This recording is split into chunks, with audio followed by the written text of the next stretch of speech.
5 அதே போல கந்தகம் என்னன்னு வரும் SO2 அடுத்தது ஹீலியம் நியோன் ஆர்கன் இவங்க 8ஆம் கூட்ட சடத்துவ மூலகங்கள் அல்லது விழுமிய வாயுக்கள் என்று சொல்லுவோம். பூரணமான நிலையில் இருக்கிறார். இறுதியோடு எப்படி இருக்கிறார்? பூரண நிலையில் இருக்கிறார். இவருக்கு நிரம்பணும், இறுதியோடு நிரம்பணும் என்ற தேவை இல்லை. எனவே அவர் இலத்திரனை வாங்கவும் தேவையில்லை, கொடுக்கவும் தேவையில்லை, ஒரு சடத்துவ நிலையில இருக்க போறார். வரைக்கும் படிச்ச தியரி இல்ல. உதாரணத்துக்கு அலுமினியம் என்று சொல்லி போட்டு அலுமினியம் பார்ப்போம். எப்படி போடுவார் என்றால் இலத்திரன்களுடைய எண்ணிக்கை என்னென்று கேட்பார்.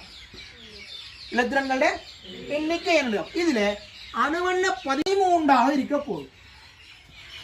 இந்த 27 என்னன்னு சொல்லி தந்துட்டேன், திணிவன் என்று ஆகிடும். திணிவன் சமன் என்னன்னு சொல்லலாம்,